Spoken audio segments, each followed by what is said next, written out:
Ahora, reglas de transformación son como esta que habíamos visto también, que es la regla de desigualdad.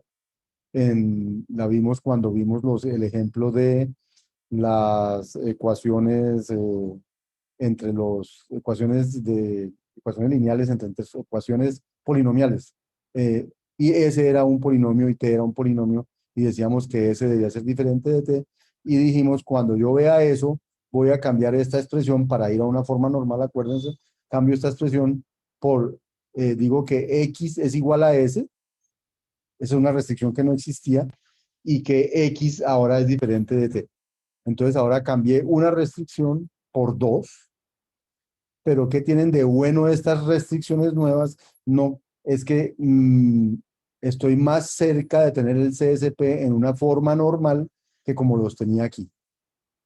También me apareció una nueva variable, esa nueva variable me tuve que poner un dominio, etcétera. O sea que como que el problema de abajo pareciera ser un poco más complicado que el de arriba y la idea es que el de abajo sea más sencillo que el de arriba.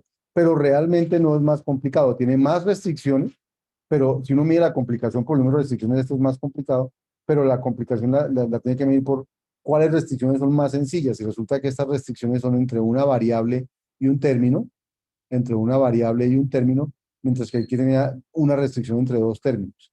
Entonces, desde ese punto de vista, esas restricciones son más sencillas que esta restricción. Entonces, ya sabemos que esas son las reglas de transformación que pueden convertir un problema CSP en otro, donde lo que se reducen no son los dominios, sino que aparecen nuevas variables, nuevas restricciones y se extienden los dominios porque aparecen nuevas variables. Teóricamente, obviamente, la variable que a mí se me ocurre poner aquí, el nombre X, pues no puede estar en T porque es un nombre nuevo. Entonces, si pongo un nombre que ya existía en S o en T, pues esto se me va a confundir. Entonces, pues obviamente esa X es un nombre de variable nuevo que no aparecía en ninguno de esos. Eh, y, y por tanto, tampoco esa nueva variable tiene nada que ver con del dominio viejo. En el dominio viejo solamente están las variables mencionadas en S y en T. Entonces, la nueva variable no aparece allá y por eso tenemos que decir en qué dominio está. En este caso son los enteros. Y el último ejemplo de regla de transformación era este de eliminación de variables. Acuérdense que habíamos dicho en algún ejemplo que tenemos un conjunto de restricciones y ya sabíamos que X estaba restringido a estar en un dominio con un solo elemento, o sea que X debía ser ese elemento. Entonces yo podría coger esas restricciones y donde haya X reemplazarlo por la forma como se representa en ese dominio, en ese conjunto, en ese lenguaje de restricciones. Y por eso le ponen a barra, pero es, digamos, es como si estuviera solamente le ponen a barra porque es la forma como A se representa en ese lenguaje. Y los dominios siguen siendo los mismos que aquí arriba. Solamente que aquí abajo, en esta restricción es más sencilla porque ya en esa restricción dejó de aparecer una variable. La variable X ya no aparece allí. La variable X no aparece porque aparece reemplazada por A donde aparezca y ya es una constante.